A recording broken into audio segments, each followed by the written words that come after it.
ദൈവത്തെ ദർശിച്ചവരാണ് വിശുദ്ധർ.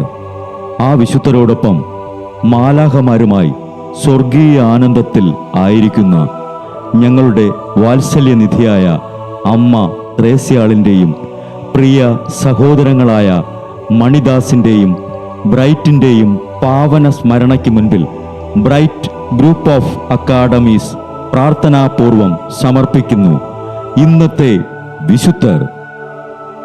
അവതരണം അനിൽ കുഴിഞ്ഞകാല. ആശയം മുത്തയ്യൻ ആൻഡ് സെലിൻ പ്രിയ.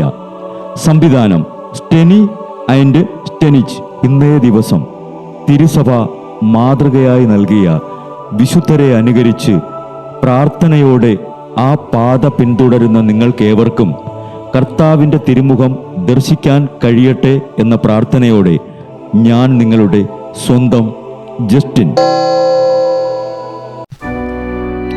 ഇന്ന് ജൂലൈ 29, ബഥനിയിലെ വിശുദ്ധ മാർത്തായുടെ തിരുനാൾ. ജെറുസലേമിൽ നിന്നും 30 കിലോമീറ്റർ ദൂരെ ബഥനി എന്ന ഗ്രാമത്തിൽ മാർത്ത തൻ്റെ സഹോദരൻ ലാസറിൻ്റെയും മേരിയുടെയും കൂടെയാണ് താമസിച്ചിരുന്നത്. ഒരിക്കൽ ഈശോ ലാസറിനെ സന്ദർശിച്ചപ്പോൾ മാർത്ത ഈശോയെ സ്വീകരിച്ച് സൽക്കരിക്കുന്നതിൽ സർവദാ വ്യാപൃതയായിരുന്നു. മറിയം പാദാന്തികത്തിലിരുന്ന് ഈശോയുടെ വാക്കുകൾ ശ്രദ്ധിച്ചിരുന്നതിന് പരാതി പറയുമ്പോൾ കർത്താവ് ഉത്തരമരുളി, മാർത്ത മാർത്ത, നീ പല കാര്യങ്ങളെപ്പറ്റി ഉത്കണ്ഠാകുലയായിരിക്കുന്നു. എന്നാൽ ആവശ്യകാര്യം ഒന്നു മാത്രമേ ഉള്ളൂ. മറിയം നല്ല ഭാഗം തിരഞ്ഞെടുത്തിരിക്കുന്നു, അത് അവളിൽ നിന്നും നീക്കം ചെയ്യപ്പെടുകയില്ല. ലാസർ മരിച്ചതറിഞ്ഞ് ഈശോ ലാസറിന്റെ വീട്ടിൽ വന്നതും മാർത്ത ഈശോയോട് ആവലാതിപ്പെട്ടു. കർത്താവേ, അങ്ങ് ഇവിടെ ഉണ്ടായിരുന്നെങ്കിൽ എൻ്റെ സഹോദരൻ മരിക്കുകയില്ല എന്നായിരുന്നു. എങ്കിലും അങ്ങ് ചോദിക്കുന്നതെന്തും ദൈവം നൽകുമെന്ന് ഇപ്പോഴും അറിയാം. ഈശോ അരുൾ ചെയ്തു, നിന്റെ സഹോദരൻ ഉയർത്തെഴുന്നേൽക്കും. അപ്പോൾ മാർത്ത അവിടത്തോട് പറഞ്ഞു, അന്തിമനാളിൽ പുനരുത്ഥാനത്തിൽ അവൻ ഉയർത്തെഴുന്നേൽക്കുമെന്ന് എനിക്കറിയാം. ആ നിമിഷം ഈശോ ലാസറിനെ ഉയർപ്പിച്ചു. താൻ ജീവനും പുനരുത്ഥാനവുമാണെന്ന് അവിടുന്ന് വാക്കാലും പ്രവൃത്തിയാലും വിശദമാക്കി.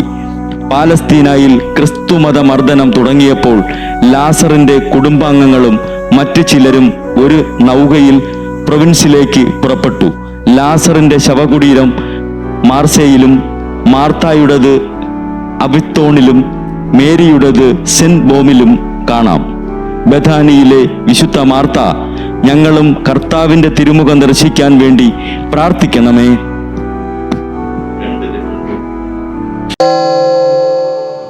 ബ്രൈറ്റ് കുടുംബത്തിൽ നിന്നും കർത്താവ് തൻ്റെ മുന്തിരിത്തോപ്പിലേക്ക് വിളിച്ച് പൗരോഹിത്യം നൽകി അനുഗ്രഹിച്ച റവറൻ ഫാദർ ബിൽ ബ്രൈറ്റും സന്യാസത്തിലേക്ക് വിളിച്ച് അനുഗ്രഹിച്ച് മണവാട്ടിയാക്കിയ സിസ്റ്റർ മരിയ ജോസും വിശുദ്ധരെ അനുകരിച്ച് ഇവിടെ ഈ ഭൂമിയിൽ ആത്മാക്കളെ നേടാനായി ഇരുൾ വീണ താഴ്വരയിലൂടെ നടക്കുമ്പോഴും പൈശാചിക ശക്തികൾ വിടാതെ പിന്തുടർന്ന് പീഡിപ്പിക്കുമ്പോഴും മരണം നിഴലായി കൂടെ നടക്കുമ്പോഴും ദിവ്യകാരുണ്യം എപ്പോഴും ആത്മാവിന് കരുത്തേകും പോലെ തിരുവചനമെന്നും പാതയിൽ വിളക്കായി ജ്വലിച്ച് ആ ജ്വാലയിൽ അനേകായിരം ആത്മാക്കളെ നേടിയെടുക്കാൻ സകല വിശുദ്ധരെ, മാലാഖമാരെ ഇവർക്ക് വേണ്ടി എപ്പോഴും കർത്താവിനോട് മാധ്യസ്ഥം വഹിച്ച് പ്രാർത്ഥിക്കണമേ.